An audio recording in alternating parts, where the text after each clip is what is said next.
forged in hell. Whenever you use a power with a cooldown, they shoot out a ring of fire that hits everyone around you. That's just one sample of the types of powers we're exploring. So death in the Infernal Hordes is quite a big deal.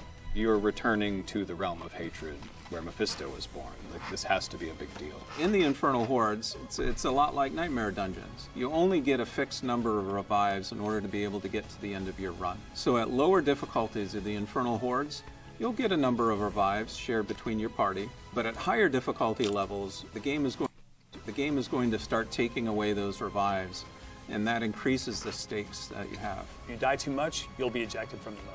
In the Infernal Hordes, we created a lot of new ways for monsters to ambush the players, and so I'm pretty stoked to see how our players respond to these. The seasonal quest line and the eternal quest line, they have lots of little surprises and twists and turns in them. And there's even some surprises we've buried deep within the Infernal Hordes that hopefully players will have a great time with. Never too early, Largest.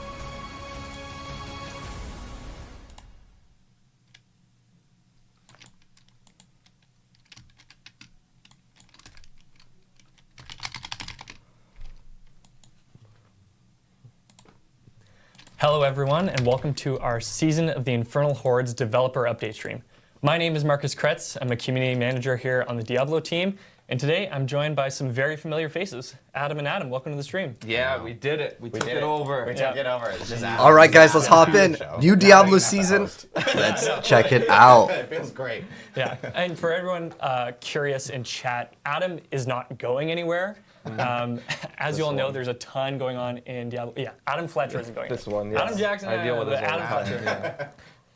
There's a ton going on in Diablo right now. We've had a ton of live streams. There's been so much going on, so it's just a lot easier to share the load amongst all the the hosting we of live streams. we just finished the Spiritborn live stream, so it's been a little crazy, and Marcus is here to help out. So you guys may see Marcus more here hosting some live streams in the future. But yeah, I'm not. I don't know if we can turn it closed Yeah, caption. Adam is staying today. Yeah, Take over exactly. his stuff, Today I get to pretend I'm Colin. Ooh. Yeah, I'm pretty excited about that. Some But yeah, big we're gonna shoes to see fill new there. uniques, Yeah. guys, and obviously is, the new season announcement. In But terms of everything that's been pretty much going know on what's in Diablo, this season. We just had our Season of the Infernal Hordes PTR, and we've got a lot of learnings. Yeah, but we also do have one additional person. Of course we do. Mr. Dan Tangway from Albany, New York. Dan, welcome to the stream. Hey, how's everyone doing? Doing great. Good to see you. See, Dan's in like the Cathedral of Light. We're in like the burning hell. So, Yeah. yeah, it's perfect. It's hot over here. Exactly. It tracks, yeah. Yeah. Thanks for joining us today, Dan. And the Season 5 PTR. Yeah. We've got a lot of learnings. This was our second PTR for Diablo 4, so we have a ton of feedback to get into, but we also have some notes from the community on the PTR overall and some learnings. So, Adam, do you want to walk us through that? Yeah, most definitely. This is now our second PTR that we had. We had one for Season 4 and, of course, one now for Season 5. And, we've learned a lot from these PTRs. PTRs are incredibly important. They're huge. They're really beneficial for the whole entire team here. And one thing we heard a lot of feedback, at least from the Season 5 PTR, is obviously as you're playing through a PTR, it's a non-final thing that you're playing. It's still very early on. There are going to be more bugs, more issues just present in the PTR because we are getting something out there a little bit earlier just so we can get feedback in on it. But one thing that I think we most definitely heard from the community is, hey, the tools within PTR at times haven't been the best or the most efficient for players that need to actually test the content that we actually do have. And so one thing that we did want to at least address and highlight and acknowledge is that we do plan on making the PTR experiences better in the future. We do plan on equipping more tools for players out there, so they're not having to sit there and grind out, maybe like all the new legendaries. Getting all the aspects was not fun. Especially in like Season 5, for example, we gave a character copy feature in this one, and then of course we had the boost feature which came back from Season 4. And when you boosted your character, a new character, you would end up getting some of the new legendaries or uniques within Season 5. What happened though is that it wasn't all of them, and then we had players within Season 5 having to actually go out and spend their time that they probably could be testing other things, like trying to find those items. And obviously that's like not the most efficient thing to do. So we do want to, we hear everyone, we acknowledge it, we do want to make the PTR experience better. So I will say that like in future PTRs, and you'll see this gradually over the next couple PTRs, it won't be all of a sudden like things will be completely different, but I do expect like, and players should expect like that we will have better tools for them to properly test as we gradually go through PTRs in the future. And we appreciate everyone like letting us know, like we most definitely hear you guys, and we most definitely want to make that experience better from that. But PTRs have been great. Huge thanks to everyone for jumping in and checking it out for sure. So. Yeah, definitely. Yeah, that feedback is so important. So, increasing, how great these PTRs are is really, really important. And I know for the Season 5 PTR, one of the huge features that we had in there was the Infernal Hordes itself. So for everyone who didn't get a chance to jump into the PTR, Mr. Dan Tanguay, can you kind of walk us through what the Infernal Hordes is and what players can expect? Yeah, absolutely. I'll give you all a quick recap. So, the Infernal Hordes is a wave-based activity with push your luck choices in between each of those waves. So imagine waves of monsters coming in, lots and lots of monsters, in fact, and you also have some events, mini events that you can also participate in. Now, in between those waves, you're going to be making what's called the Infernal offer, and you're going to pick a boon or a bane, and that's going to change your gameplay for the rest of the run. So it allows you to customize what your Infernal run is going to be like. And so we probably see right here, yep. You get to basically choose what like difficulty that you want. I'm going to open up Photoshop so I can grab some screenshots. And that will then change when the time comes. Whoops, sorry. Of course, the rest of the run. Now, when you complete the required number of waves, then you're able to go confront the Fell Council, who you can see here. And the Fell Council, as you saw from the video that just came on right before this live stream, are former servants, well, actually current servants of Mephisto that you defeated in Diablo 2 and have now returned, and you must fight them once more. And once you beat them, you're going to be able to spawn what's called the Spoils of Hell. And these are chests that contain a lot of great goodies. And so with that burning aether you've been collecting all through the course of the mode, you're able to choose what kind of spoils you want. You've got spoils of legendaries and uniques, and there's some absolutely great new uniques and legendaries in Season 5, and you can probably farm about half of them, over half of them from the Infernal Hordes. You're also able to spawn spoils of materials and buy into that, and that will get you gem shards, that will get you angel's breath, and of course that'll get you masterworking materials, which you absolutely need to complete your items journey. You can also cash out and get a bunch of gold, which, for those folks who are re-rolling their items in order to masterwork them or to enchant their items, is going to be hugely beneficial. And then finally, there's a special bonus chest at higher tiers where you can get a guaranteed roll on a greater affix item. And so, since that's one of the main chases in the final steps of the end game, we wanted to make sure there was an opportunity for players to really. So that's like the only thing, as far as I'm aware of, that like would be like lucrative enough. To final get. Thoughts on the Infernal Hordes. Yes, sir. Remember that it unlocks at World Tier 3. I don't know why it unlocks World Tier 3 to be honest, but in order to unlock it, and there's 8 levels of difficulty for it. And so yeah, that's because you're better off instead of pushing that, just push to the end game. Thanks for walking us through, Dan. Super excited to jump in and try to grab some of those uniques. Now I know, considering the Infernal Hordes was such a big part of PTR, we did have a lot of community feedback with regards to getting into the mode, some of the pacing. So can you walk us through some of those learnings we had based off the PTR feedback? Oh, absolutely. So there was a lot of feedback. But new season will be in less than a week. That we weren't able to address real soon. But we did distill down some big trends and feedback that we were able to tackle. And so the first off is that we wanted to improve access to the Infernal Hordes. So yeah, it was just too hard to get into the mode regularly to test it.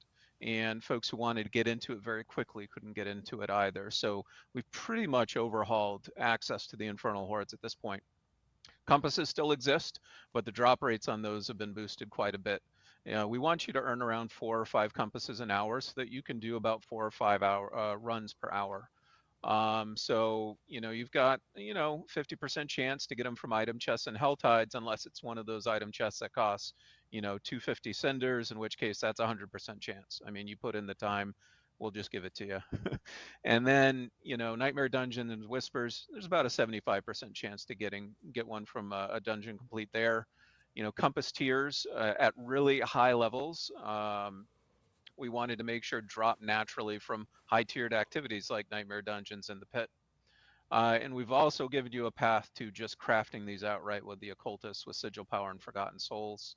And then finally, it was a bug that the first compass that dropped from the Eternal Quest, it was actually a World Tier 3. And if you were playing World Tier 4, you had to switch back to actually get in the Infernal Hordes, and that didn't feel great. So we updated that as well. Moving along, the next big thing that we focused on was combat. The pacing of combat wasn't hitting our goals. And, we had done a lot of internal testing on it. And, folks who weren't as in-game focused gave us a lot of feedback where... No, it's good for melee characters, so you don't have to walk over. Intense. Could we dial it back a little bit? So we did, but then we put it out on PTR, and clearly y'all said, hey, no, we want more. So we're giving you more.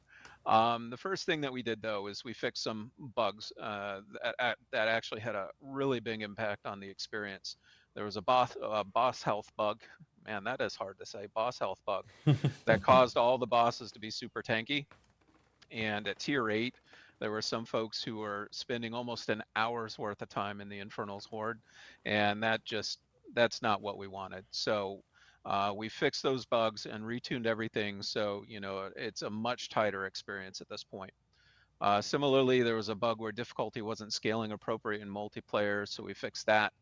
And then some tuning things. So the pace of mini events are pretty much rapid fire at high tiers now, and so you're going to be spinning a lot of plates in this mode. The monster spawn rates have also been increased to, really capture that feeling of being overwhelmed. And then finally, we reduced the wave timer down to 60 seconds. All these are like good changes, which, though. Just creates a much punchier experience for players, and of course, retuned everything. And then on top of that, we said, you know what, let's just make it easier for players to pick up Burning Aether to increase that pace. So the pets now pick up the Burning Aether as well. And that's not all. Now, of course, we're all playing this for the rewards, right? And so it was really important for us to improve rewards across the board. You spend time with the mode, you want to be rewarded appropriately, and we weren't hitting that mark in the PTR. So we raised the minimum amount of Burning Aether earned from any single run. First off, every single source of Aether got boosted by 1 Aether. And then we added Aether drops to the Fell Council so that you're also getting, a lot of bang for your buck just by defeating the boss as well. And that actually scales per tier as well. So the greater one, which is the only thing that really matters, is 60. So, so it's achievable. Equipment, that before you couldn't get it. In it used to cost 250, now it only costs 60. Similarly, we retuned the spoils of equipment and the spoils of materials, so now they only cost 20 Aether a piece. And then finally, we retuned all the rewards that were inside, the chests as well. So, at your bare minimum level, when you first start playing the Infernal Hordes and you're not sure exactly how it works, we still want you to feel rewarded just for the time that you invested. And so the rewards at that bare minimum feel pretty good now. But, if you are spending a lot of time with it and you know how to optimize this mode, we wanted to make sure that, the rewards reflected that too, so that that higher, ceiling of rewards has been raised as well. So you're playing at tier 8, you are going to get significantly more rewards than you would at tier 1. Awesome. Yeah, that's quite a bit. That's a lot of stuff Also, to change. I just want to call out, Dan, your shirt is amazing. I was going to interrupt, but I didn't want to while he was talking. Now I just want that shirt, and I'm very jealous that I don't actually own that shirt. So I will message you after the stream to let me know where I can get this shirt. I think someone on the team made it. So I was like, I needed a new shirt for the live stream. So that is her art. 100%. Yeah. Yes. Well, now we know. Okay, now I know. And it is totally awesome. I had to wear it. So. It is Aaron. I totally know. Aaron, we will be touching base after the stream. Yes. Yeah, Dan, that's a ton of changes. It sounds like Yeah. we're really cranking up the intensity for the Infernal Hordes. Really, really cool to see. Super excited to jump into it. So I know for the Infernal Hordes, that's one part of the season that's coming, but there was a lot that players didn't get to experience in the PTR that will be coming with the season. So can you kind of share what's going to be new for players coming into Season 5? Yeah, absolutely. So the PTR was really focused on features that were on both the Eternal Realm and the Seasonal Realm. And we have a number of seasonal exclusive features that y'all haven't had a chance to play with yet. So Ooh. we're going to tell you about them. That's what I'm talking about. Newer First up, stuff. What about we've power? got the seasonal progression. So you're going to see what we call the reputation system and some footage here in just a second. And the reputation system is something that we had. Oh, it looks like the same in thing as season previous 4 season. and actually earlier in some events, and we've Mouse brought it over the back last here one. because it serves as a great backbone for the season. And we've evolved it in some significant ways. So first off, how you earn reputation is a bit different now. It was really important for us in season Elite 5 Champions to Hellborn's give bosses. you more of a give you more choice in how you wanted to earn your reputation. So previously in season 4, you earn reputation through just playing Hell Tides, as you should, because we made a lot of So you can play improvements to anything Hell for the new Tides in thing. season 4, but here we wanted to broaden it out a bit Less than more. a week So you is when earn it's dropping. reputation in season 5 by just defeating powerful servants of Hell, elites, Hellborn, champions, bosses, so on and so forth, right? And That's so good. So you that do gives whatever you a lot activity. more choice to say, hey, you know, I can earn reputation in Hell Tides, or I want to earn it Yeah, in Hell the Tides Infernal Hordes. Whispers. Or honestly, I want to take a break and do a Stronghold. You'll get reputation there too. The strongholds are kind of pointless to do, let's be honest. Another Unless you need small to tweak unlock that we something like made a that's pretty dungeon. important is that when you pick up reputation, you actually get a small boost in XP as well. So as you're continually filling out your reputation track, you're starting to level up just a little more quickly than you did before.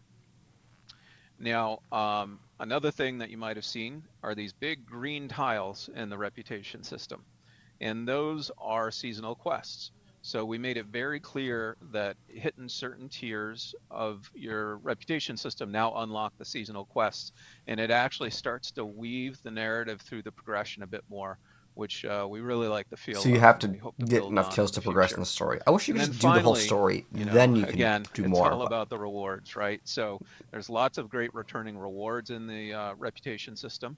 You're going to be able to earn uniques, specifically class-based uniques. They're going to help you figure out what you want your build to be early on in the season. You're also going to be able to get other powerful equipment, big drops of crafting materials, and of course, at the very end of the reputation track will be a resplendent spark that you can use to ultimately craft a mythic unique. Next up, we've got the seasonal quest line. You know, I was teasing it up a little bit with the reputation system there. So the season of the Infernal Hordes has a rather unique narrative flow. How does he have his... because Oh, we no, that's not have his ultimate. an Eternal quest line I say, how does he have that an ultimate? It's introduces, dismount. It's you the know, same a big new skill. feature that takes you back to hell, right?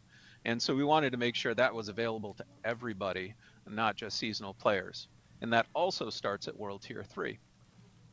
Now, for those of you who played the PTR have already seen it. That's the one that features Lokrin helping you to get back to hell and confront the Infernal Hordes.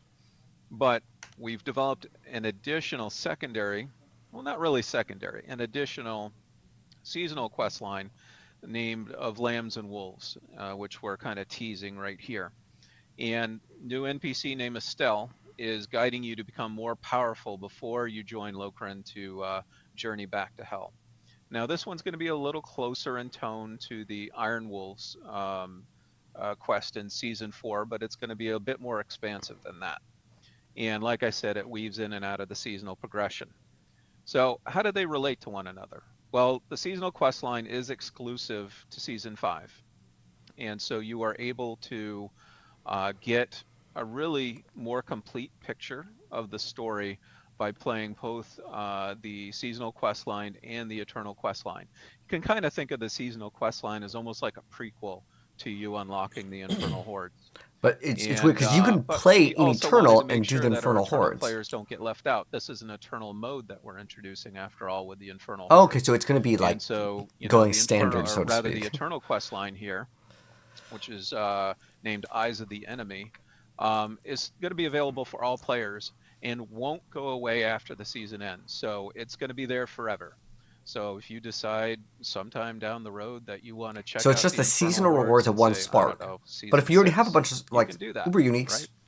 And so yeah, that's where we could just salvage it and you'd get the same amount, and it's like a lot faster. And then the final thing I want to introduce are the Hellbreach dungeons, which we've gotten a few teases of before, but we can go into more detail here.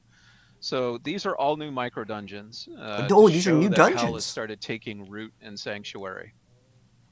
Now, since the Infernal Hordes is an endgame activity, World Tier 3+, we wanted to make sure we had some content that targeted our World Tier 1 and 2 players.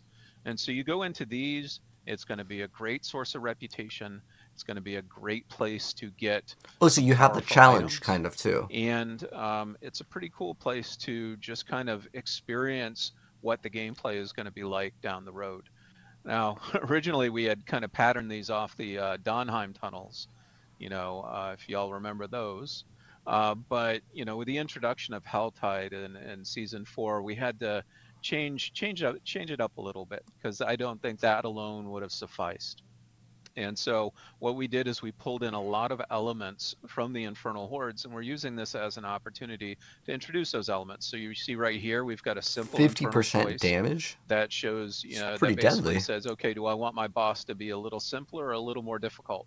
And you get to choose. Hopefully the person playing chose the more difficult one. I didn't see, but you're going to be rewarded a lot more for taking that risk of making the boss more difficult. It was like 2 to 7 was the difference in numbers. At the end, there are going to be some spoils that you can spend on. And like I said, you'll get some really powerful gear that should help you on your journey toward encountering the Infernal Hordes. So if you want more details on these, I recommend that you check out our blog that came out 2 days ago. And yeah, thank you. Dan, that's awesome. I gotta say, chat got pretty excited when you mentioned domain tunnels. They kind of blew up there. So definitely a fan favorite. Everyone remembers the dopamine tunnels. Yeah, right. And it's great that there's now like opportunities for players within like World Tier 1 and 2 to actually be able to have other options of leveling up. And with these new Hell Breaches, it's a good way to for people tease in the new content. Exactly. Yeah. Then you get into those Infernal Hordes in World Tier 3 and away you go. Yeah, that's awesome. Dan, thanks so much for joining us. As Dan had mentioned, we did publish the Season of the Infernal Hordes blog a little bit earlier this week. We are going to have patch notes that will publish following the stream. So for any details we reveal, I want to see. I'm most interested in new uniques. Because this stuff, so far, most of the stuff we've seen before, except for the new little dungeon area thing, where you get to choose the difficulty. So we just touched on a ton of stuff that's coming in Season of the Infernal Hordes itself, but based off the PTR, we also have a ton of changes coming across Sanctuary. Yes. And to walk us through from the other end of the stream, Mr. Adam Fletcher. I get to pretend like I'm the person on the panel. I'm gonna. You designed and did all of this. Exactly. Yeah. This was put in all the changes. Yeah, we have a fantastic design team here, and I am gonna bring in my inner Colin Finer to talk about some stuff. But yes, as Marcus mentioned, there's a lot of changes. A lot of the stuff that we actually did talk about in the blog, and some of the stuff that people heard from PTR. But there have been changes even since PTR, and we have a few new things in here that will also squeak in here as we're talking about it. But one big topic I know that everyone brought up after PTR, and that we even brought up even during our PTR stream, was Helltide specifically. One big topic so we're getting less was Baneful Hearts. Baneful Hearts. If you guys remember back during the PTR stream, we talked about how Season 4, everyone had a plethora of Baneful Hearts. I mean, it felt like everyone was always carrying about 100 to 150 at any given time, and you could deposit as many into your heart's desire and still always have that same amount. We wanted Painful Hearts to feel a little bit more special, and so during the PTR, we actually did take the number down in terms of how many you would be able to earn. We did hear everyone's feedback. People were like, that feels kind of crappy. So we most definitely readjusted the drop rate of Baneful Hearts to really kind of close that gap in between Season 4 and Season 5 PTR. Oh, okay, so it's not going to be worse. Make sure that was like that much worse, I guess. It feels better. Like you won't have 150 on you at all times, most likely, but you still have plenty now. Yeah, because it was a good way to get like legendary drops as well. So some of the changes that we have coming up for Baneful Hearts and the raids that will help with this is we're bumping up the drop rates off of chests within Helltide specifically. Players will also be able to get a guaranteed heart drop off of Helltide commanders now. And then one big thing is within world bosses, we actually have an image of world bosses are going to be a lot harder. It's basically they take a lot less damage. World bosses. Sometimes world bosses actually do spawn within a Helltide zone, and we thought it would be kind of cool that, hey, you killed the world boss there, and a Helltide happened to be present in that specific zone where the world boss is. Now you'll just get a guaranteed 3 within that world boss kill, which is kind of nice. So that's super cool. We're also bumping up the drop chance to like local events, mastery chests within Helltide, and of course Harbingers within it as well. And then one big change that we're doing within this as well is the Blood Maiden within World Tier 1 and 2 in Season 4 and even Season 5 PTR, you would have to deposit 3 hearts, just like World Tier 3 and World Tier 4. We're actually tweaking that down to just 2, so for World Tier 1 and 2. So there'll be one less like altar pedestal for you to deposit a heart to summon the Blood Maiden within World Tier 1 and 2, which should help out with, It just makes your farming a little bit quicker in the early levels. Exactly. And it doesn't feel like you're needing to put in that many for those earlier levels. That much easier to chain a ton of Blood Maidens back to back to back. Exactly, So next thing we did want to talk about is within Helltides as Tortured Gifts, another change for World Tier 1 and 2, there'll be less cinders required to open up more legendaries early on, that's good. World Tier 1 and 2, so it's dropping from 100 to 75 specifically. And then this is something we talked about in the last stream where it was like really difficult for players to actually kind of go through a Helltide and complete a full-on Tree of Whispers progression line within Helltide. So now you'll actually be able to earn all 10 Grim Favors within a Helltide for sure when it's in one subzone, and actually deposit that within the Tree. Cool, there's all good quality of life stuff. This makes things easier. I know sometimes it would take sometimes 2 Helltides to actually do it, or you would have to leave the Helltide and go to a non-Helltide zone to kind of finish it off and stuff. And so we wanted to make sure that was more efficient, specifically within Helltides. And then this was a big thing. Oh, Profane Mind Cages are coming back. We talked about you can stack 3 of stream these? that we were that Profane Mind Cages were a Season 4 mechanic. It was only within that. And so it was removed from Season 5. Heard the feedback, and people were like, wow, we really miss Mind Cages, bring them back, what's going on? So we did just more XP faster. Brought them back in a cooler form. So I mean, so far there's nothing that's really bad in this update, which is good. Back for Season 5. But I want you can actually stack bigger changes, which will come with the uniques once they reveal those. This is seasonal only, so this is only on the seasonal realm specifically. Oh. But now stacking up to 3x does actually. So now there is a point to playing season for more XP. Yeah, so you'll end up, you could knock monster levels up, 30 levels if you wanted to, and you will benefit or maybe suffer. Suffer quite a lot, Because when you die, you lose all of the cages. Players the option now to use that, and so Profane Mind Cages are back and in a kind of a cooler form for Season 5, which is really cool, and we really appreciate the feedback we heard from players. Hopefully that, the Shard of Veritha, hopefully that thing won't get nerfed, but let's see. Next, overall, just general game updates that we do have. One big thing that we're doing is we are boosting legendary drop rates. What, easier? Whoa, I did not expect this. Legendary drop rates are getting boosted. I already felt like it was pretty easy, to be honest, but hey, or higher, so you'll be able to see. The more the better, I guess. I'm not going to complain about that, but at this point, people may think the game is too easy. Enchanting, one big thing we heard is removing Angel's Breath is a great thing. Blocked a little bit with Angel's Breath. And no longer cost Angel's Breath. Remove Angel's Breath as a cost towards But then we have gold chanting as a no problem, longer so let's see if they required. address We've that. actually now kind of just swapped. I guess there's ourselves the to Infernal the Hordes respective chest. legendary salvage. So, for instance, armor, it would be coiling wards, weapons, baleful fragments, and then jewelry, abstruse sigils. That tongue twister there. Abstruse sigils. Abstruse sigils. But you now have the ability of being able to do enchantments. Okay, so Just unless note this that, was of course, stuff that gold we've cost already is still covered, associated which is with that. You can enchanting. use potions while But crowd now control, that it's was on PTR. removing a little bit of that friction with the Angel's Breath requirement. And then this is something that we had talked about beforehand, which is just crowd control.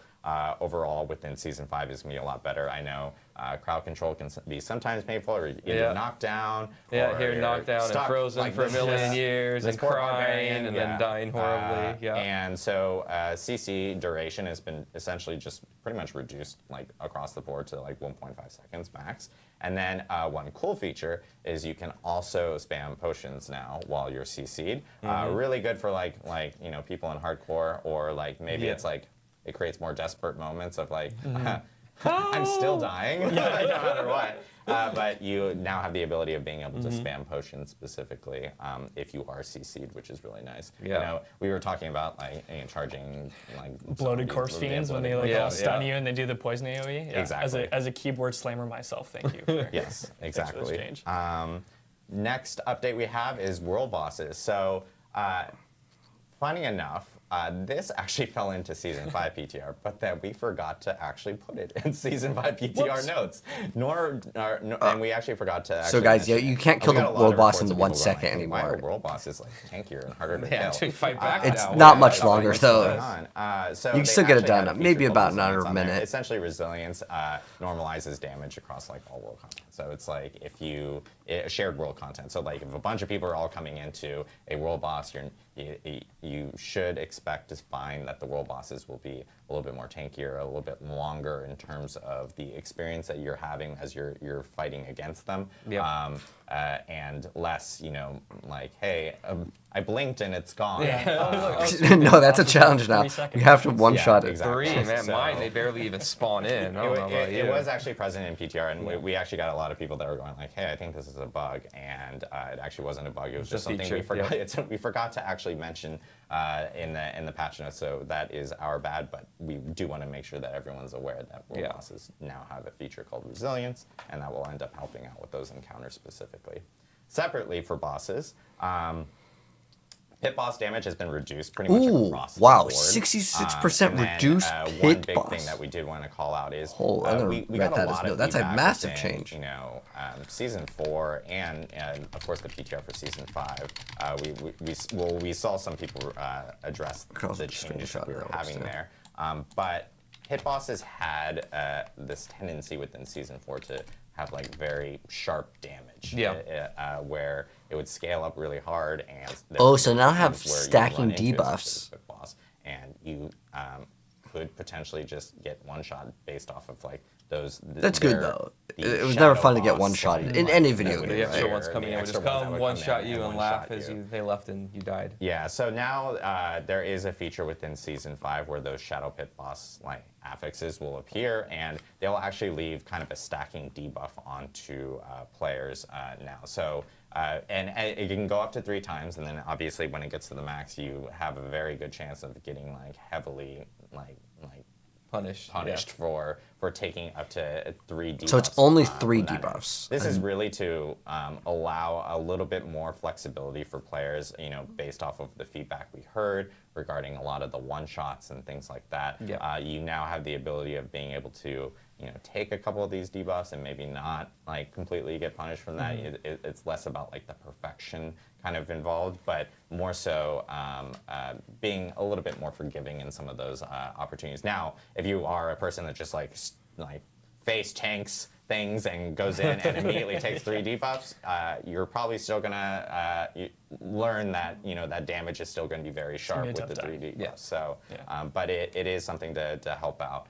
In regards to that. What is that, going up 22% each time? Every time that you get hit with one of those shadow boss mechanics, you'll take the debuff, and it increases all of your damage taken. So the regular boss is going to hit you harder, and the shadow bosses are going to hit you harder too. Exactly. So you just don't want that to ramp up too much, because then everything is going to be more punishing. Yeah, exactly. I appreciate people already asking about those debuffs in chat. So yeah, it just increases all your damage taken. So basically, you get some freebies of getting hit by them. You really don't want to, but then after that, you got to watch out, because then it's about as hard as Season 4 was.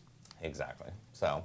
And then another big thing, so this was something that was actually not present in the PTR, but it's something that we've heard a lot of feedback about, and actually a ton of feedback about. And this is group play in pits.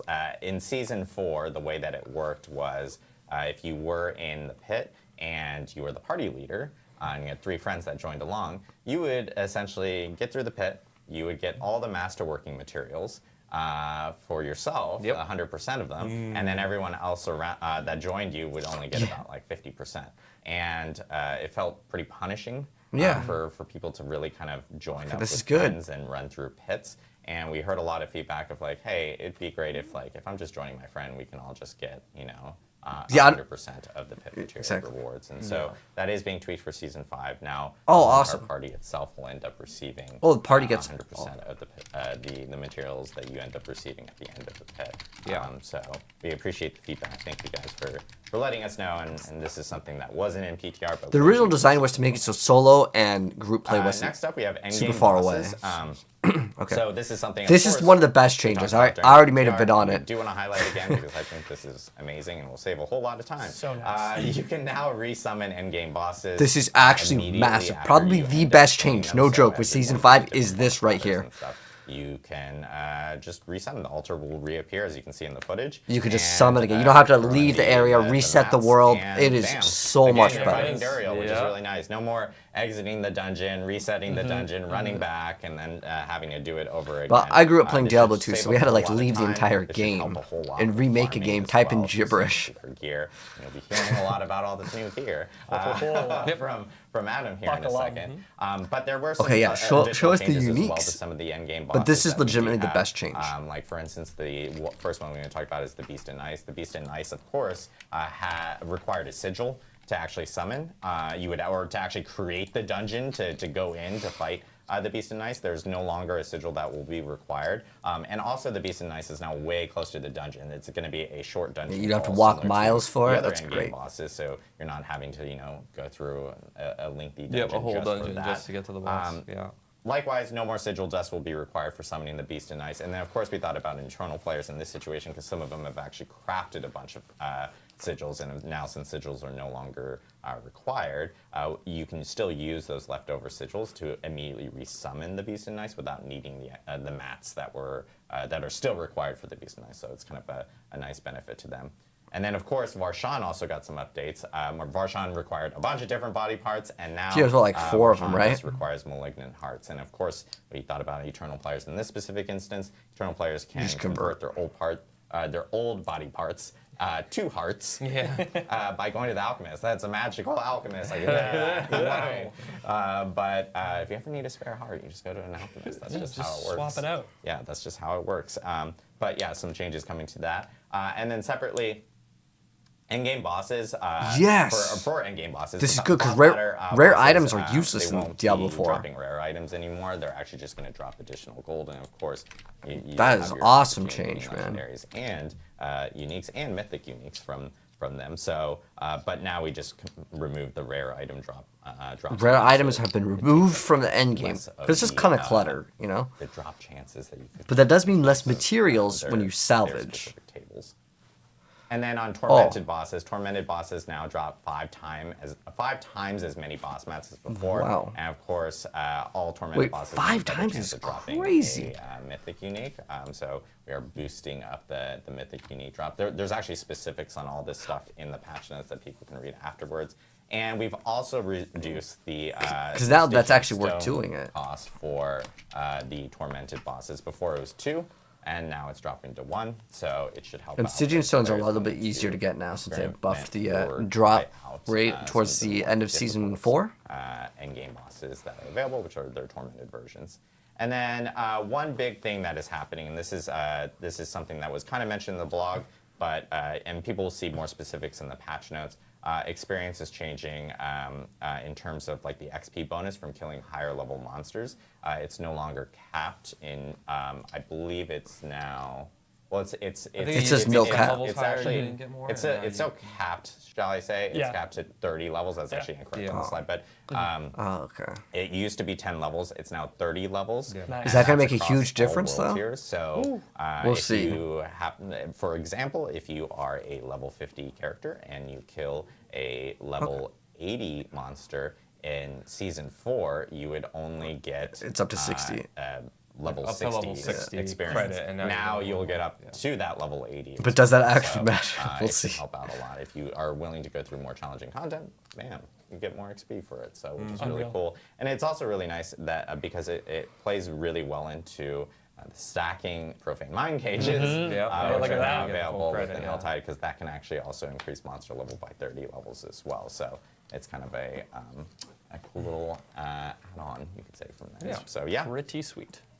Yeah, I think that's it for general game updates. Yeah, but, Holy but smokes, again, already a lot Oh of my stuff. God. yeah. That's the general That's it. game Well, updates. As I talked about a bunch. Oh, I thought we were going It's to all get in the patch unique notes. stuff. You guys will see the patch notes afterwards. Okay. Are they wrapping it up? Yeah, really amazing to have all those changes. Chat was absolutely lighting up. Okay, well, With regards to all the, let me know, guys, changes. what you think of And, the update. of course, I'm even going though to go we're cut showing this the for boss part one. and I don't know if again, uniques are going to be in just part the two, same, but if there so- are, I'll show them for you guys. And you know, we Let me know what really you guys appreciate think. everyone's feedback during PTR and hearing, especially about the Helltide stuff. And you know, we totally hear you. I don't guys. know, hopefully see some more that, stuff, because you if know, that's a really weird like Campfire. Like I wanted to see something new. We did get a couple new things here, but Exactly. 36 hours. cool. Yeah, Vincent. Unfortunately, unless you spend money in the game, Adam, thank you you so just much have for to wait the that. 36 hours And and now, %. everyone, hope you're comfortable because we got a ton to go over. With This is what I regards wanna see. Updates, uniques, some bugs Yep. fixes. Yes, a yes, ton yes. of class balance updates, yeah. changes. Yes. Who better to walk us through, Mr. Adam Jackson? Yeah, let's do it. So we got a lot to talk about All today. right, I'll try awesome. and go as quickly Class, as possible. balance, and brand So yeah, new firstly, uniques. You know, thank you all for your feedback and comments. You know, we got a lot of class-related feedback on the PTR, a lot of balance feedback, a lot of just how it feels to play things. And we actually reacted So pretty excited heavily about and did this. a lot of changes between PTR and Season 5 launch. Some of which I think some people know, and some things are going to be new for you today. So really, yeah, we have a lot of things that changed. In many ways, honestly, it's going to feel like almost from a balance perspective and kind of what your class can do in your journey, it's going to feel almost like a very different game compared to what you experience on the PTR. I'm going to go through a lot of like the systemic reasons why, and then some specific things that we did to every class, as well as, of course, updating all of our uniques and kind of All of the impact that you can uniques, guys. expect He said from it. that. Oh, I'm so excited. Lots to talk about. So first, we're going to be talking about bug fixes. We've got quite a few to go through that I think are pretty notable. Again, we're going to be doing the class balance updates after that, and then the unique changes. So those will be the three things I'm going to be covering today. So firstly, as usual, you know, we're going to be publishing the patch notes right after this, so you can read all of them. I'm not going to cover everything today, but just some of the more notable ones. So first is one on the Necromancer that we've heard about for a while now. It's a Shield and Oh, this is Storm. good for This Lidless, is a for legendary sure. that when your Bone Storm damages enemies, you get a Yeah. barrier equal to your max life. It used to be based on your base life instead of your max life, and now we finally fixed that. To be clear, this is a pretty huge buff. We may have to reevaluate the power of this a little later, but we're going to see how it goes. But now that barrier is going to be very significant as you're hitting enemies with this aspect. Next, we got a couple on the Barbarian. The first one is the Twister glyph. This is Nice. a Paragon node glyph. It wasn't properly giving you bonus multiplicative damage when casting Dust Doubles. So Dust Double So builds will Barb be a little stronger. buffed. We also fixed an issue with the Tempering Earthquake With that- duration. Beforehand, the there was a bug where whirlwind it was actually variant? lowering the DPS of Earthquake because it was increased the duration, and then your DPS would go down. So we fixed Wow, that. So it's now that's a actually really weird thing. I didn't even know harder. that was a thing with that earthquake. Next one, I'm going to call out our one of our content creators, Woody Joe. Here. Oh, this is why getting we have nerfed. PTR. Unlucky. He found a neat little oversight that we had with a passive called Trick Attacks, and I'm actually going to go over this in a little bit of detail. So if you can still get it to now, 12, right? it still doesn't matter, guys. You're going to get 100% 39 correct. ranks, so Nothing to see here. offensive passive is pretty good. So a little bit of background to this. Basically, we changed how this passive Trick Attacks, what it does. It went from something that was more utility-based, where it was around CC, and we turned it into damage. But we didn't update under the hood for like tempering and where it can appear from a utility to a damage recipe of where it would show up. And so it was appearing on utility, which is a lot more common, then damage, and then you could get it to silly ranks like this. So to fix this, right now, or on the PTR, I should say, it was on this recipe called Alchemist Control, where it was with Chilling Weight and Shadow Crash, which are also like CC-based passives. Oh, so you can only... For Season 5 launch, we're actually going to be disabling this recipe from dropping. You won't be able to see it for a patch. You just lose it? While we fix this bug. And what we're going to do is, once we re-enable the Alchemist Control recipe to drop, trick attacks won't be on here anymore. What we're actually going to be doing is we're going to be taking Flurry Size from another recipe called Rogue Innovation here. But no one we're really moving uses that. Flurry Size, which is more of a utility-based thing, and moving that over to Alchemist Control, and then just removing trick attacks from Alchemist Control. Well, so that. the net effect of this will be that now both recipes will have, both tempering recipes will have 3 different options of what you can have there, and Rogue Innovation will actually have a little bit of a buff here too, because instead of having 4 things to roll for your tempers, we're only going to have 3. So it'll be a little bit easier to get what you want. Next, we're going to be talking about some generic class balance updates. So kind of to set you up, a high-level theme that we're going to see in our feedback from PTR was Barbarians are really, really good, and every other class is kind of a little bit weak, it feels like, compared to Barbarians. So we did a lot of things to address this. So first I want to go into detail a little bit of how we feel about Barbarians and where they're at and what we want to do. We feel like one of the bigger reasons why Barbarians are so strong is that they kind of have 2 class mechanics compared to other classes, right? They have the expertise system, which is like a normal class It's the second mechanic weapon where, and two-handed aspect that makes them so good. Bonuses. But then they also get more item slots compared to other classes, so they get more access to more legendary powers. As far as how we tackle this, we don't want our only solution to be to nerf Barbarians, right? Like, a common thing that we hear is like, hey, they have more item slots, maybe you should just get rid of the item slots so that everybody has parity, right? Like, that is a way to make parity, but it takes away from their theme of being a master of weapons, and it's not very fun. So that's not the only thing that we want to do in this situation. The other thing is that we want to keep their class identity, right? Another common suggestion we hear is, well, just give all the other classes more item slots so that they're the same as Barbarian, right? And similarly, kind of like how Necromancers have minions, we don't want to give every class minions just because they don't have access to the cool thing that Necromancers do. We don't want to just give every class more slots so that they're exactly the same as Barbarian. We want to really try and keep what makes them feel special as a special thing and find other ways to kind of bring parity to the classes. So here's kind of our strategy of what we're thinking of with Barbarians. We have a few different things that we're going to be doing. One is we're actually going to be adjusting how much damage all the classes get from their core stat, and this is going to bring other classes up to the level of Barbarian. I'm going to be going over that in a little bit. We are going to be reducing the power of Barbarians as part of our solution, but again, I want to point out it's not the only thing that we want to do. And then we also want to target the other class mechanics and really bring them up to the level of the Barbarian effectively having 2, and making the other classes feel cool in the way that makes them thematic and awesome. We already actually experimented with this in Season 4. This was an intentional thing that we did, and we wanted to see how it went with the Necromancer. If you remember, we buffed minions very heavily, and we also buffed the Book of the Dead, their class mechanic, very heavily. Not just numbers, but also in the cool factor, right? You have mechanics like, your minions can throw bone spears, or, your golem can do bone spikes everywhere and make enemies vulnerable. We want to do this kind of treatment to the other class mechanics. Just to be clear, we're going to be probably doing this after the Vessel of Hatred expansion launches, so it'll be a little bit. So this is like Season 7. In the meantime to catch them up, but you can expect in the future we're going to be doing kind of a big overhaul to the other classes, similarly to the Book of the Dead, and so their cool factor and their power level is going to be going up. So let's talk about that core stat update that I talked about previously. So basically what we're doing here is we're going to be changing the amount of damage that every class gets from their core stat. So if you didn't know, on live right now, when you log into the game, you get about 1% more damage per 10 stat of your class. It's basically a lot of the other classes example, are getting a buff. I don't know, pick one. The Sorceress, with intelligence, you would have 10 int, and then you would get 1% more damage. If you had 100 int, you'd have 10% more damage, and so on. So now it's going to actually depend on the class what that ratio is of how much damage you get per your core stat. So the Barbarian is going to be staying exactly the same, 1% more damage per 10 strength. The Rogue is going to get a little bit of a buff here because they do have a little bit more slots compared to other classes, so they're going to be getting 1% more damage per 9 dex. And then the other 3 classes, the Sorceress, Druid, and Necromancer, are going to be getting 1% more damage per 8 core stat. So that means roll int and willpower on those classes. The TLDR here is Barbarians are staying the same. Rogues are going to get a bit of a bump, a bit of a buff, and the other 3 classes are going to get even more damage. So as you get that core stat, which you get very commonly, in on average you get like and other places, 800 to 1,000. More damage. It's just a passive way that we're going to be catching up the classes, like core stat-wise.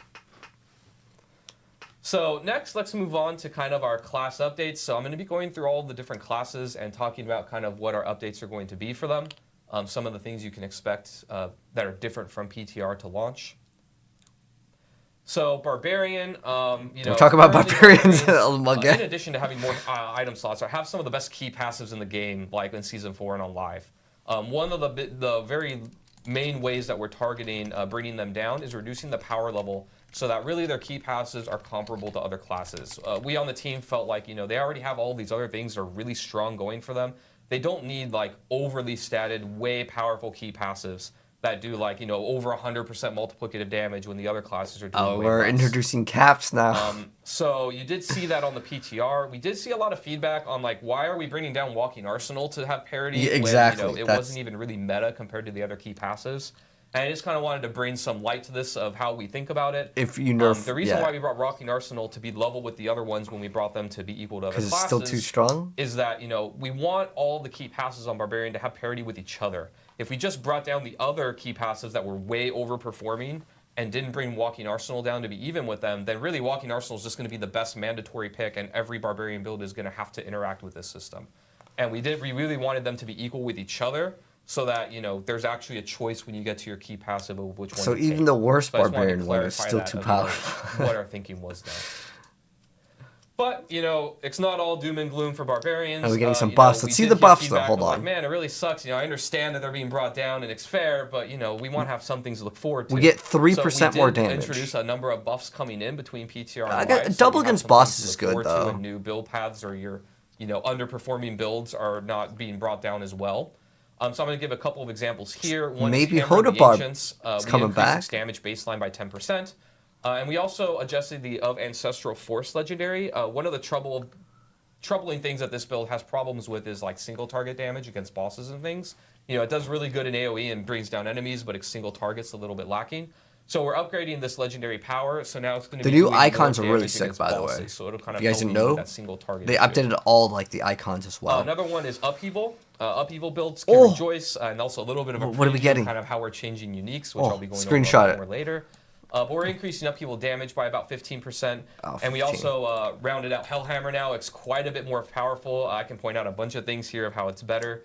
But you can see 300 more shrink ranks of Upheaval compared to before. The damage of its burning on the ground, just baseline went up. It also has scaling on the burning damage. So, before the burning damage wasn't really a meaningful 10% X. Invest in the Hellhammer boys. Across the board is that they're going to be a lot more about the thematic of what the unique is, and that's where their power is going to be. So here, the burning maybe we actually have a brand new degree. Barbarian build. So that'll be something to look out for. Doing meaningful damage, hopefully. You can also see its inherent affix now is damage to burning enemies. Instead of overpower damage, so it's going with that theme of Hellhammer burning the ground. It's also giving you skill ranks of Wall Up, a passive, so that's more multiplicative damage. You also get Upheaval size, so now your burning ground and your Upheaval is going to be bigger. So there's just all kinds of new things going on. It's going to be a lot cooler, a lot more powerful, and hopefully a lot more fun. Yeah, Hellhammer looks the reason why I actually am most interested in this is it doesn't have a cap. Also, by the way, no big 300 deal. strength, no big deal. 360 strength, no big deal. No big so you deal. get 1,000 strength. That's 100x damage. Let's go. Okay, we're gonna play that 100%. We got so much. I'm gonna stop us right here. We got so much feedback about the sorceress. Just a little bit, and the druid, and the necromancer. I will just note, we hear you guys. We absolutely do. Yeah. Okay, now you may continue. Okay. So, huge sword buffs. We heard feedback that they're not powerful enough. So we did quite a few things to address it. Firstly, they've got a lot of large buffs to their uniques. I would say even more than other classes. Your uniques are going to feel really good, is the hope, and I think we've hit it. And I'll be going over some of them a little bit later. We also buffed all of their core and mastery skills by about 15 to 20%. So just baseline. Remember, this is in addition to the core stat buff. So the core stat's almost like 20%, right? Are also getting buffed baseline. I want to say roughly. Degree, so you're just going to hit harder. We also did multiple defensive buffs. We heard a lot of feedback that they have trouble surviving in situations that the other classes could kind of get away with. These are some examples. We did more than this. The ice armor, your base shield amount is going up from 40% it should be able to to heal you as you of your max life. do damage, though. Snow veiled aspect. This one was updated from PTR to launch. So on PTR, it was that your ice armor gave you unstoppable and gave you armor. And on launch, you're still going to get unstoppable, but you're going to get damage reduction, which anyone much who better. knows how the defenses within this game work. Okay, you can. Oh, my build actually can keep this up the whole time. So it's 25 DR is pretty nice. Gobble up DR like Pac-Man, as much as you can get, the more the Yep, better. that's going to be good. The DR is going to be huge. Very big. Ice armor on Sork is going to be god also, we tier. did multiple buffs to the Paragon board. Again, this is not covering everything, but one of the things is that we put a lot of caps to make sure that some Paragon nodes just didn't go out of control compared to everything else. But we heard feedback that those caps were a little bit too punishing. Yeah, no so caps, we no increased caps. them. An example here is Burning Instinct, where on PTR it capped at 40% more multiplicative damage. And we increased that up to 80%. So now your burning damage, that's based on your crit strike. I just don't like the idea of caps in it. Like, if I'm going to build a character for it, I want to go to the moon with that stat, right? Like, if this is an int stacker, that's my build. Just like in PoE. Like, it's a cool niche thing. That's much higher. So Druid, similar to Sorceress, surprise, surprise, got a lot of feedback that it's not powerful enough compared to the Barbarian or other classes. So we've got a lot of multiple quality of life and damage buffs coming in. Again, these are just some examples. Also, you got to remember the uniques are going to be coming in as well. Boulder damage went up. We increased the damage across the board of their core skills mostly, and we missed boulders, so we're increasing their damage a bit. Boulder double damage. We came out with this really cool unique for Cataclysm that made the lightning bolt smart and target enemies. And then a lot of people were like, "Hey, why does it have to get a unique to make my skill be smart?" And we agreed, so we just made the skill smart baseline. So now those lightning bolts because it used to target nothing. Enemies. But now it works, so that's good. Key passive is getting its damage boosted from 30 to 40%. Seismic shift. This was an aspect that we think is really cool, where your Earth spike kind of goes in a line and does a bunch of Earth spikes. Used to have a kiss curse mechanic, and it no longer does. So before it used to give you this big bonus of way more resource reduction gen and more damage on it. But it added a cooldown, and now it just doesn't add a cooldown, so you can spam it and cast a bunch of Earth spikes everywhere. Should be a lot more fun. Also, similar to the Sorceress, we're buffing their little bonus cap on their legendary Paragon nodes. So, an example here, they went from 40 to 60%, so you've got Thunderstruck, Earthen Devastation, and Survival Instincts. We've got a little visual there at the bottom node, but you can see that top end of the damage is now 60%. Cataclysm unique got changed. That's really good. Also, we came out with that new unique I mentioned for Cataclysm. It used to be on the gloves on PTR, which a lot of people we agreed with. It kind of felt bad that you've got the two storm-related uniques on the same slot. You can't take them together. It was competing with Unsun Aesthetics Wraps. This was the Lightning Storm unique. It's where you hold still and you channel the thing. So now you can take them both together, so they're not competing with each other anymore. Next is the Rogue. Oh yeah, Rogue is the best class right now. We feel like it's in a pretty good spot, so we didn't do as many changes compared to other classes. We did still do a few that I'll mention today, but they got the least changes. Yeah, trick attacks actually got nerfed. The first one is Flurry. So as you know, if you played the PTR, Flurry got some pretty dramatic updates, right? Both of their enhancement and both of their choices that you could pick on the base skill got changed and made a lot better. We saw that a lot of the output of Flurry was related to doing the mechanics that the enhancement and the advanced Flurry were requiring you to do, like casting it a bunch of times in a row and stuff like that. And we wanted to move some of that damage from those enhancements and things into the base skill. So the enhancement and the advanced Flurry are still going to be pretty potent, but we lowered their damage and instead just juiced the base skill even more. So it has more front-loaded damage just now. That you're going to be more consistently doing that damage, and you're going to be less reliant on doing the stacking mechanics to get it. Next, Wind Force. This one has had a troubled history of just trying to find ways to make it really good and useful. Instead of knocking back enemies when it procs, it's going to knock them down now. So you no longer have to worry about knocking enemies out of your CC, or you want them to be grouped up next to you, and then you're just knocking one of them or a few of them away. Yeah. Now they're just going to go in place. We have a before and after here. Again, I already have this build, by the way. Uniques. If you guys need to see it, but yeah, it will be linked. You can see some of the things here as a preview. It's going to give you move speed baseline, which is pretty interesting as a stat on a bow. You've got chance for double projectiles for your barrage. You've got a couple passive upgrades there. And then as you can see, the damage went up, but also now it knocks down enemies instead of knocks them back.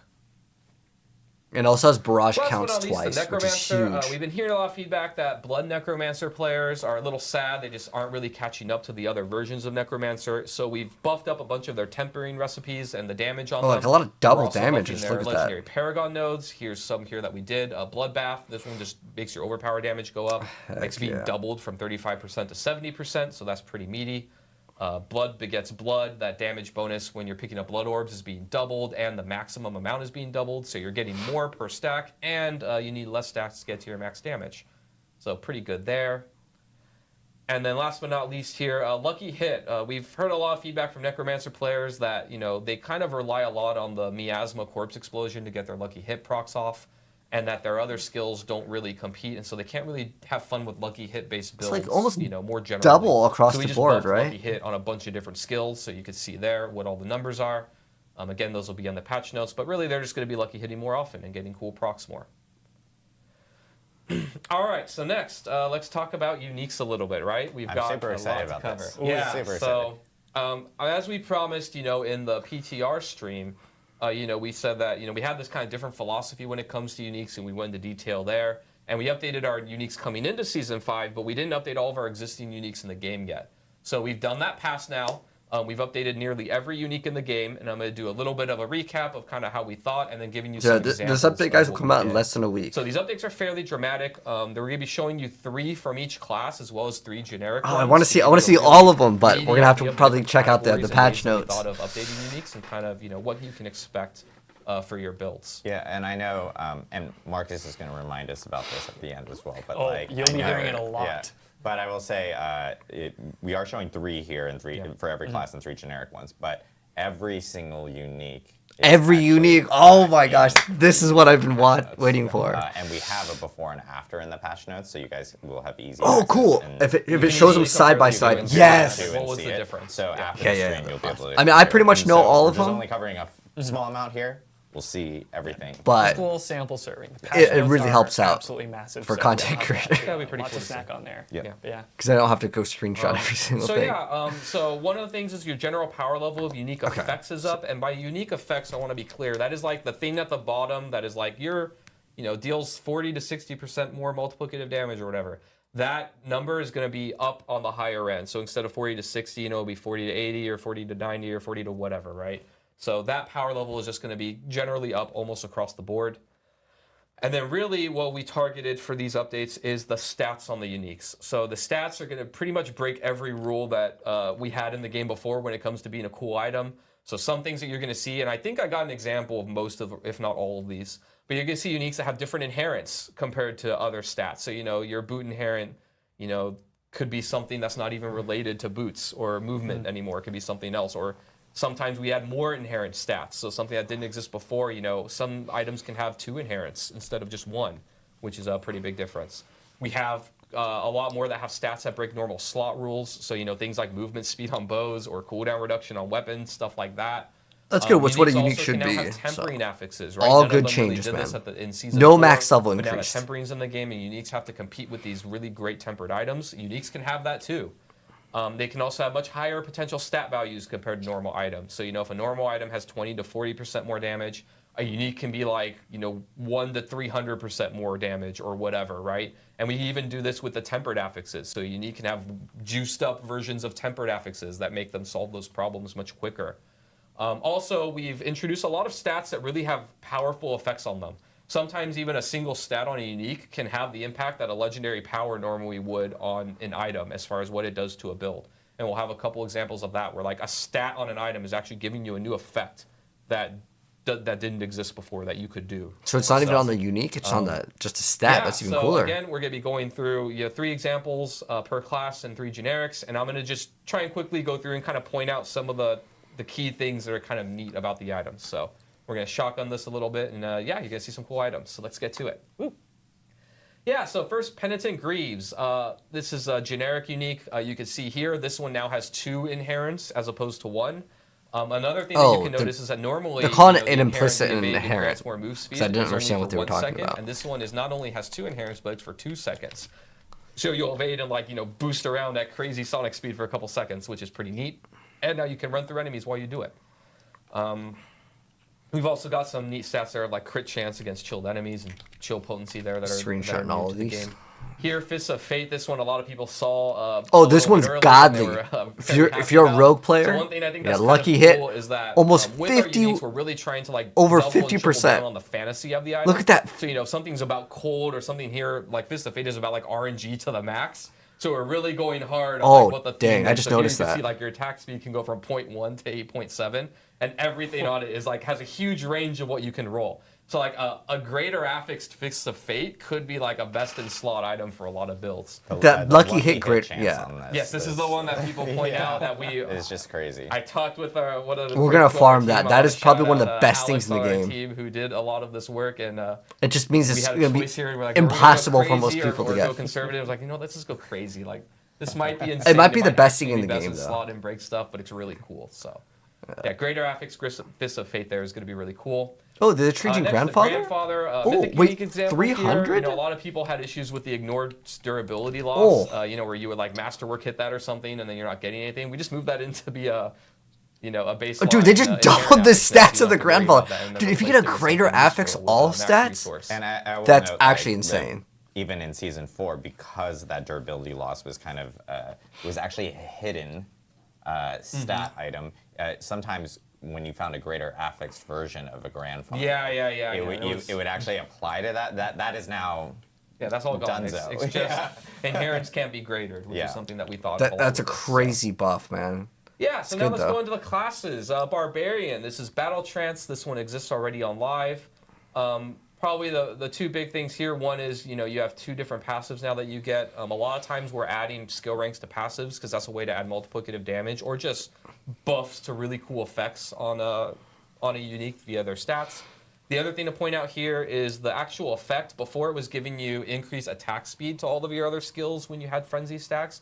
Now you're going to be getting damage and attack speed. We heard a lot of feedback from players that they would hit attack speed cap, and then this unique wasn't really doing very much for them. So now you're also just going to get damage in addition to making it easier to hit that cap for your other skills. I don't know if people just play that, but more stats. Yeah, it's because the Lockeram's Talisman is too good. A couple things here. One is it's giving you skill ranks of Rend, which is pretty significant. And remember, that 2 to 3 might not seem so significant, but when you greater affix that and then masterwork it, like your potential of more damage on this goes up very significantly.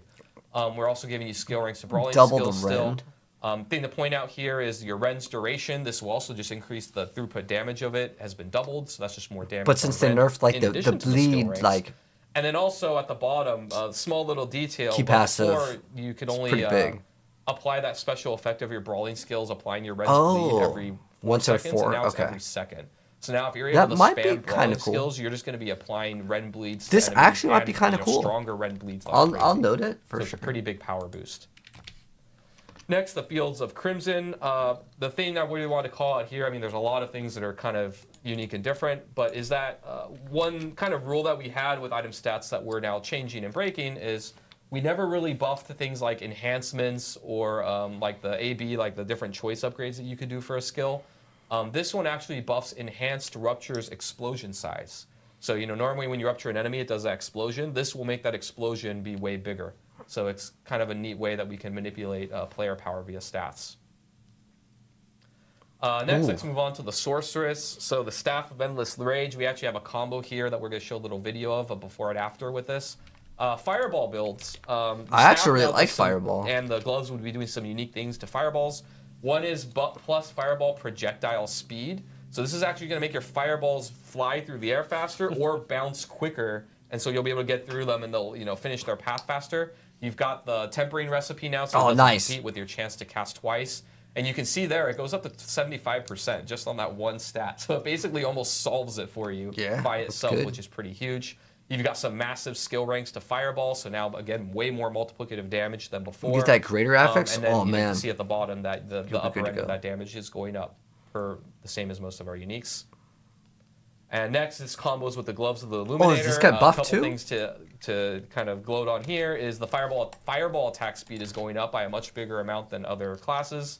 Or than normal attack speed, sorry. And 2 mana when it explodes, so like also, no you get resource mana problems. When Fireball explodes. I That's played way with better. This build, and I think it was Season 1, and I constantly ran into mana issues because you always want to spam this as much as you can. So when you think of this stat, you can greater this, You can temp or masterwork this. And you kind of combine this with the attack speed here, and then you combine it with the projectile speed. Yeah, and you get a lot more fireballs. Remember, it's every time that it explodes, which when it bounces, it's exploding. Yeah. And when you're splitting and getting more from multiple projectiles, you're getting more bounce explosions. So basically, you solve mana on it. Resource awesome. Yeah, you're essentially a fireball machine gun. Yeah. So we've got a little bit of a Season 4 to Season 5 comparison here of what it looks like. A little video. So in Season 4, you can see, every third cast gives you 3. But Season 5, you're going to randomly get 3, and then sometimes even more when it combines with the double projectile bonus. Oh, so you get like really 6. fill up your screen with. Wow, that's cool, man. And every one of those bounces is giving you mana. I actually thought that this was already a pretty solid build, so that's what I would probably look at. It's its own little engine. But those Fists of Fate are crazy good. Rose, which is for the Blizzard thing to one. point out here is there's a chance for ice spikes to explode twice. You definitely want that greater affix. Something that we haven't really done, where we have these, we call them sub powers internally, but these things like dust devils or ice spikes that are like powers that generate when you cast a skill that are usually through legendaries or uniques. We generally don't manipulate them too heavily like this, but we're going to be experimenting more with that in unique stat affixes. So here, it's potentially like double your damage double too. Proc, so they get double explosions, and then any other things that would proc off that would be. And the amount of ice spike damage. Look at that, 300% damage. Next, let's move on to the Druid. That's pretty big, man. So Waxing Gibbous. Nice. I actually love this item. Shred Druid unique. So what we did here that I want to point out, in addition to the fact that you're getting a bunch of skill ranks to Shred and Toxic Claws, which is a bunch more multiplicative damage, so power level is going up significantly, is Blood Howl grants stealth for a few seconds. So what's really cool about this is, we basically added a new mechanic via a simple item stat in this unique, and it combines with the unique effect, right? So before on live, you kill enemies with Shred, you go into stealth, and then you come out and you guarantee crit. So as you're killing enemies over and over, you're just critting constantly as you go in and out of stealth. But you couldn't really do that against bosses. You had no other ways to get into stealth. But now we've created an alternative way where if you cast Blood Howl or get the Blood Howl effect in other ways, you'll go into stealth and get this proc, and now you can get this, against single bosses. Or here's the thing, though. Blood Howl only gets cooldown reduction on kill. A potential way to create your own engine. So unless you have a lot of cooldown reductions, that'll be kind of hard to hit, but it's possible. Crone. I believe we showed this one earlier to people, but just wanted to point out, what was special about 80 this. crit? Storm Strike chaining to additional targets, things like this. Again, it's a single stat that does something that kind of really changes how the unique works, right? You're gonna get all the different. And he has damage to close too, which is another good thing. That's you can also see here actually that the very upper massive. end of that damage that you could get is going up from 150% to 200, so it's just better. And last but not least, we got Storm's Companion. This one I again wanted to highlight another new thing that we're doing, and I want to call it here is the lucky hit chance for the pack leader spirit boon. So normally we never really manipulate class mechanics, but here, this pack leader, this isn't like a passive or thing in the skill tree. This is in the spirit boon, your class mechanic, and this increases that lucky hit chance to get a reset on the cooldowns of all your companion skills. So again, this is something that normally we don't get to manipulate, and now you'll be able to do, and I think it'll be pretty cool. I mean, it was actually pretty spammable already. I actually have this build, instead of one. So it's going to be a lot better for sure. Yeah, everything's changing. All right, moving on to the rogue. Oh yes, Eagle Horn. Nice. Let me see. What did I want to? I think just pointing out here, this was about moving the tempered recipe. The penetrating shot projectiles can cast twice. Again, another example of that. That's good, and has attack speed. A bunch of skill ranks they removed the crit Again, though. This is a way that we're adding just like every fourth cast is still kind of mid though. In ways that aren't in the unique effect. Yeah, I don't really like that. So these stats on these things can be very strong out the gate, and then again, tempering and masterworking. Because then you lose out on the two-handed one. Really, really high. Next, Word of a Con. This one was a really silly, fun one that we liked.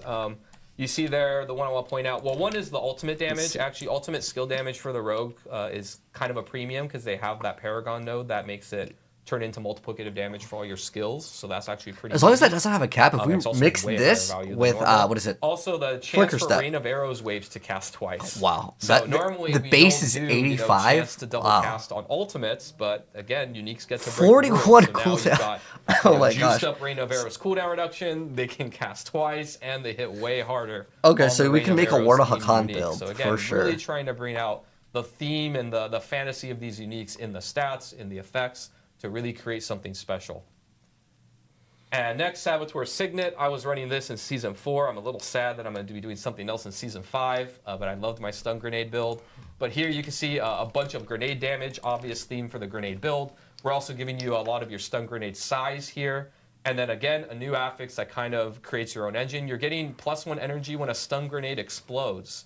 And this is each individual grenade, right? So you usually release a cluster of these things. So now, again, I spent a lot of my time in Season 4 trying to solve resource and get ways to cast this a lot to throw out those stun grenades, and now this kind of... They actually buffed it. They actually nerfed it from 4 to 2. One thing to point then out it's here is that 2 to it's 5. no longer just a flurry unique.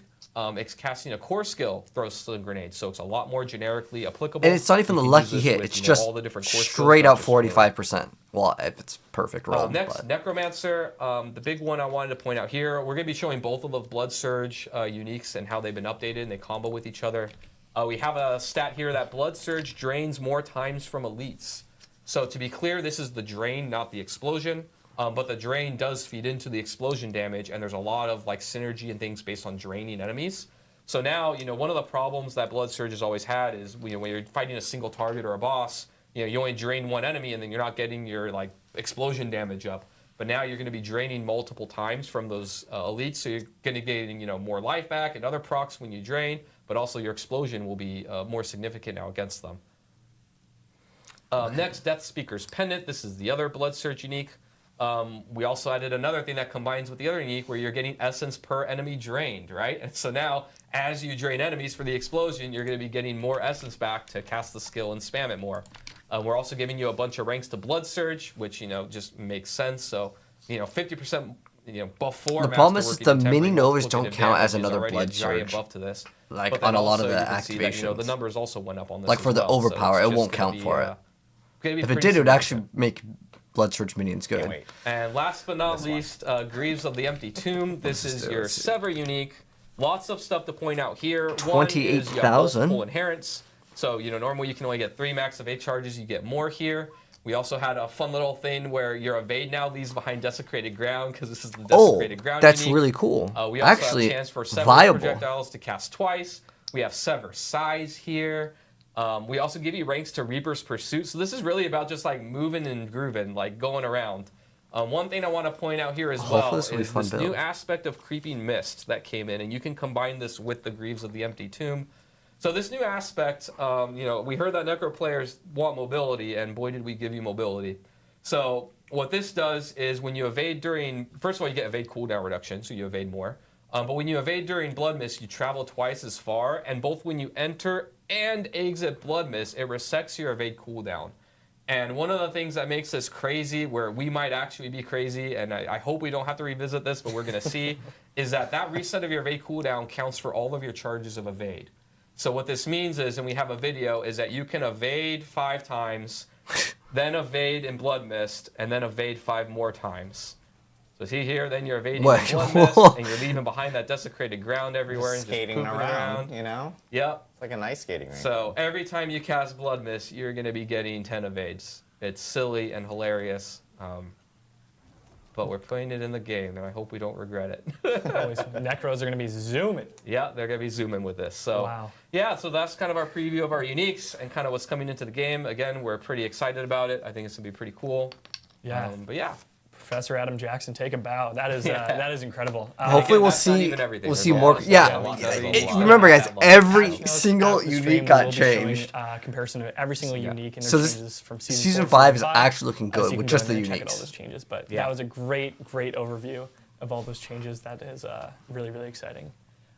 This brings us to our Q&A portion of the show. Okay. Let's all shift our legs at the same time. Yeah.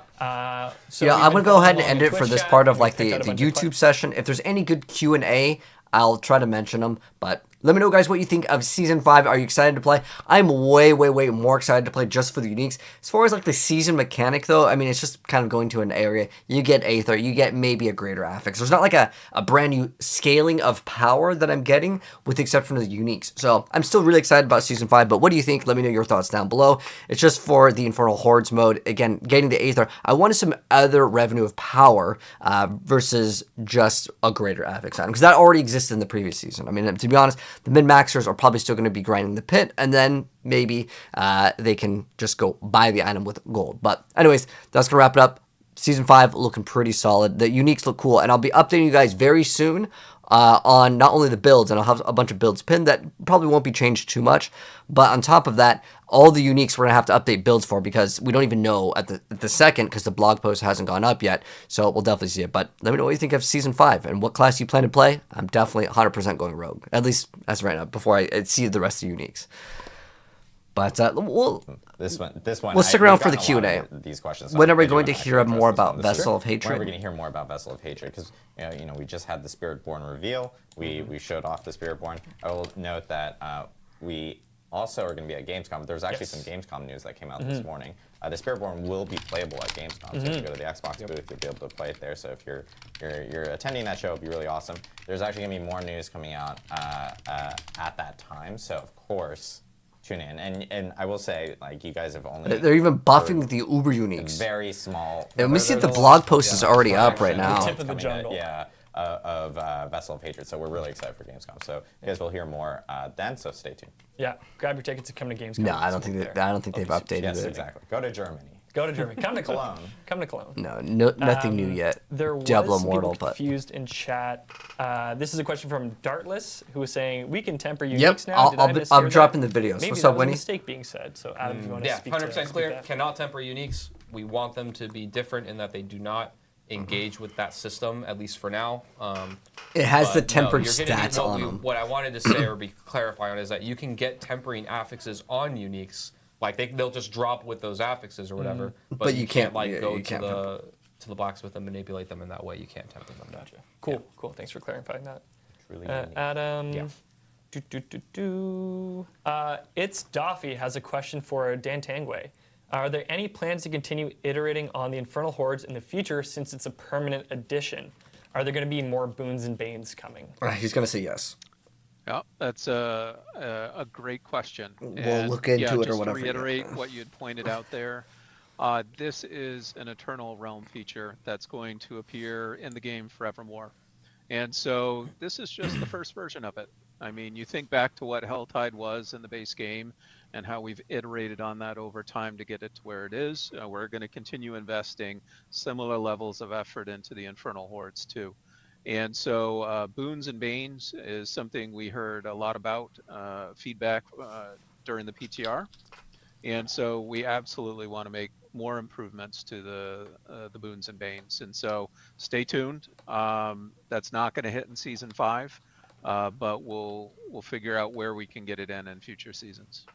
Awesome. Great to hear that we're going to continue tinkering on that feature in the seasons to come.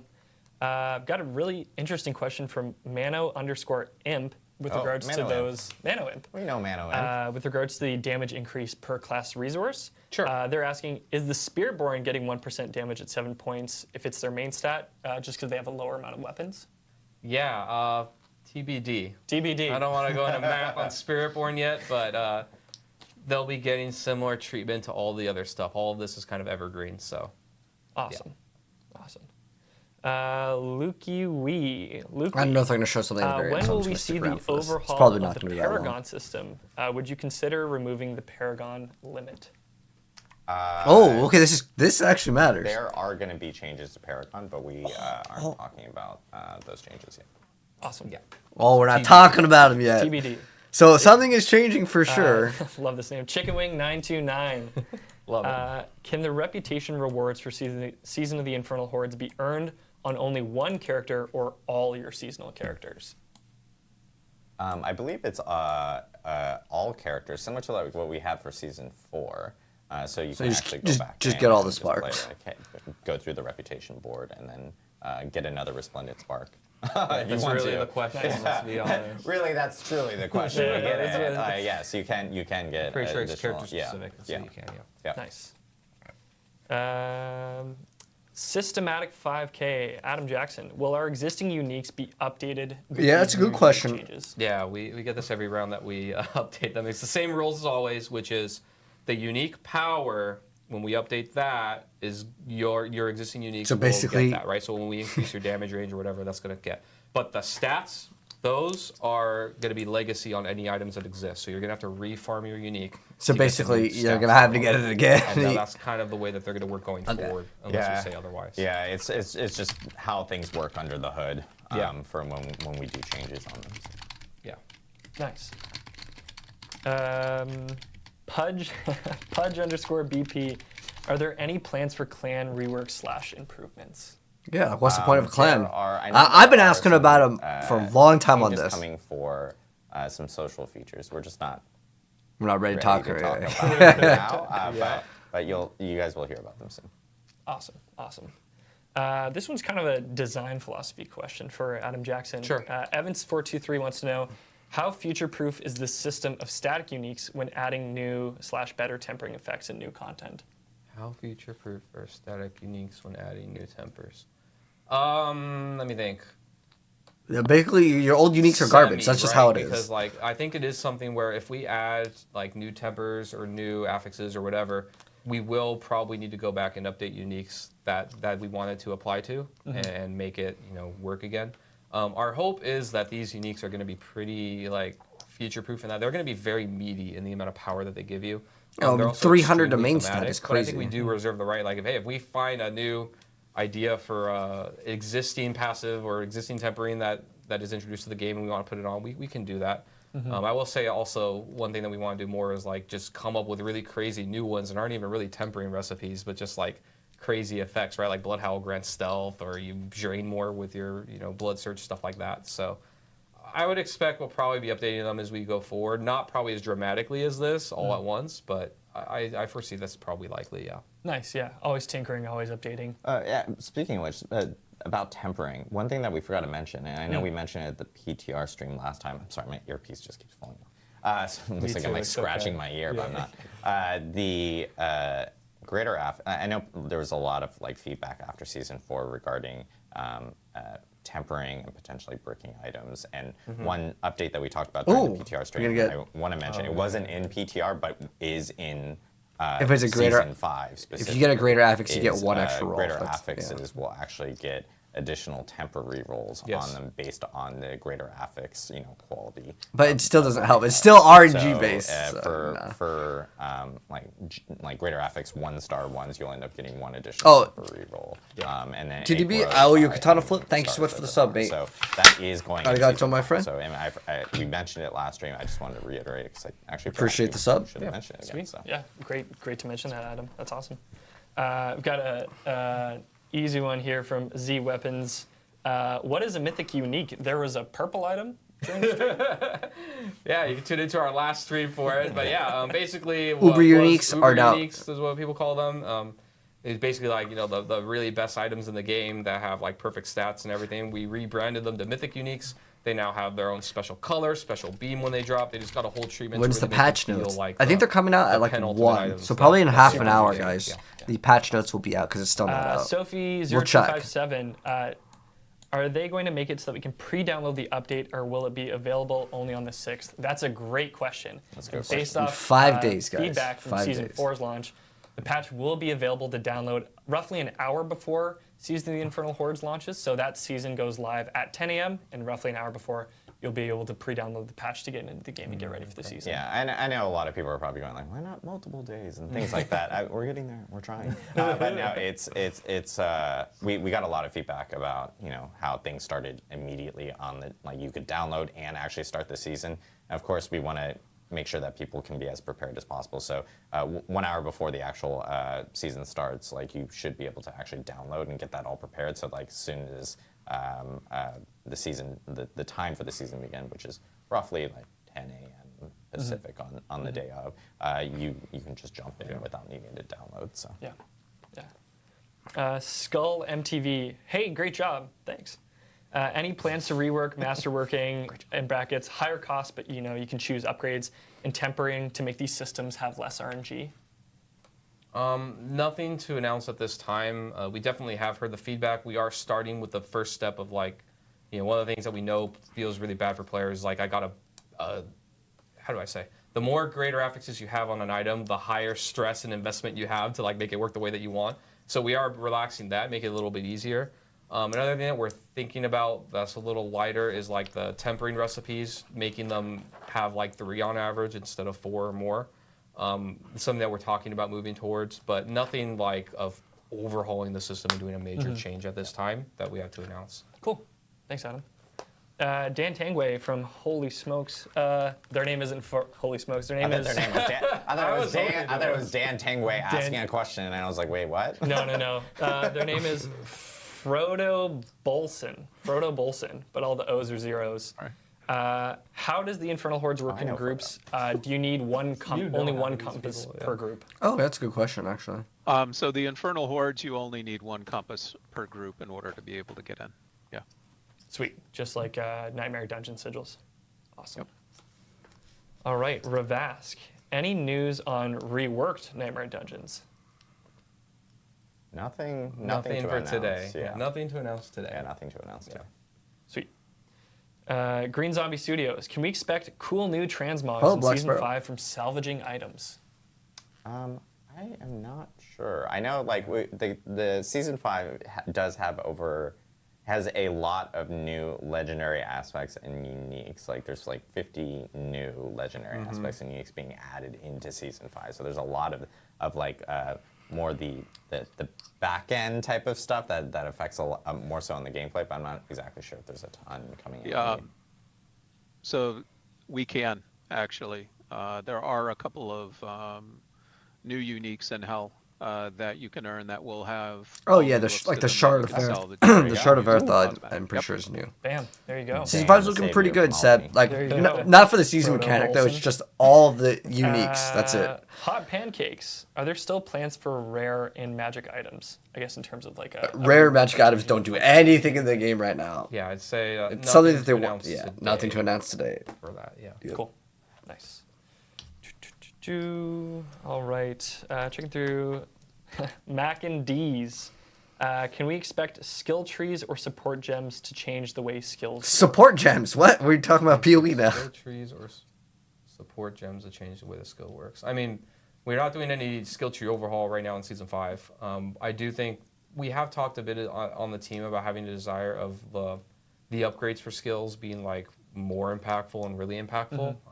Nothing to announce today, but it is something that is on our radar and I think is cool. I think one example that we talk about a lot on the team is like the kick upgrade for the Barbarian, where normally, you know, when we were originally designing kick, it was this idea that you have this like skill where you hit an enemy and you care about the geometry of the place around you and you want to hit them into the wall and then they get knocked down, take a bunch of damage and all this stuff. That part hasn't really played out, I think, as well because the pace of our game is so fast. But one of the upgrades for kick, trying to aim. Especially I remember in the early beta, like way before, maybe it was alpha even, kick, you know, it converts kick from this cooldown-based geometry skill into just a powerhouse where it just spends all your resource and does a buttload of damage to an enemy. And it was like one-shotting world bosses and stuff back then. Like it was hilarious. I think I remember that. But the skill still has that upgrade. But I reference that upgrade a lot because I think it's really cool when you can convert a skill to like used to be cooldown and now isn't, or used to be about this utility and now it's just damage, or vice versa, where it like really changes what a skill does. We think it's really cool. It definitely would be a lot of work to like do that to every skill, but I think it's something that's worth talking about and pursuing. So it is on our radar of something to do, but nothing to announce today for it. Awesome. Yeah. That's really cool. Thanks, Adam. Yeah. And that brings us to the end of our Q&A. So I want to give a huge thank you to Adam and Dan for answering all those questions. Adam squared. Adam squared, back in action. Dan. Hey, just like the PTR stream. You guys are back. There we go. Screw those Joes. Got them. Yeah. Eliminate. No, I'm just kidding. And that brings us to the end of our Season the Infernal Hordes developer update stream. Just a few notes before we close out the stream. Just want to take a moment to thank everyone for tuning into our Spiritborn showcase a few weeks back. Yeah. It was really cool to show off that new class. It was such a huge moment for the team. So I really want to thank you all that's pretty much for wrapping it up, coming to check that out. And if you want to play the Spiritborn in person, as Adam mentioned earlier, we are going to be at Gamescom. So get your tickets, come to Gamescom in Cologne, Germany, and the audio just went away. What happened to the audio? It's fine though. It doesn't matter. They're pretty much saying GG's anyways. I wonder if people are also saying. Wait, where's the live chat? Oh, it just went up through the roof. But speaking of Spiritborn, you can pre-purchase Vessel of Hatred today and instantly... Can they hear audio? Oh, can everybody hear us? Twitch chat? Where did the sound go? Okay, we're good now. We're good now. Okay, we're good. Awesome. All right, thank you, chat, for keeping us up to date. Speaking of the Spiritborn, you can pre-purchase Vessel of Hatred today to get instant access to some items in-game before the expansion goes live this October. For Season of the Infernal Hordes, this season goes live on August 6th at 10 a.m. The patch will be available for pre-download roughly an hour before, and 10 a.m. is in Pacific time, for anyone wondering. Patch will be available for pre-download about an hour before the season goes live, so you can get in and get ready for the season to start. The 1.5.0 patch notes are going to go live after this stream for Season 5. So for anything we talked about... this is what actually matters, but... And see all the uniques and everything. Yeah, check out those gifts. They're pretty spiffy. Team worked pretty hard on those. Okay. We also had the Season of the Infernal Hordes deep dive blog go live earlier this week, so a ton of information there as well. Stick around after the stream because we're going to be rating some Diablo content creators, so go and check them out. For Adam and Mr. Dan Tangway and Albany, thank you guys so much for joining us for this developer update stream today. All right, thank you so much. Really awesome to go through all the That changes. will go and wrap up my stream too, because that's the only thing I wanted to stream today. But anyways, thanks so much for stopping by. If you guys are brand new here, if you're watching this on Twitch, you guys can get the purple heart in the bottom right. If you're watching this over on TikTok, pink plus in the middle right. But thanks for stopping by. I'll see you guys later. We'll do another video. I'll just upload it on YouTube or something of all the new uniques because they didn't show off all of them, and I'll go over them. Anyways, take care, guys. We'll see you guys later.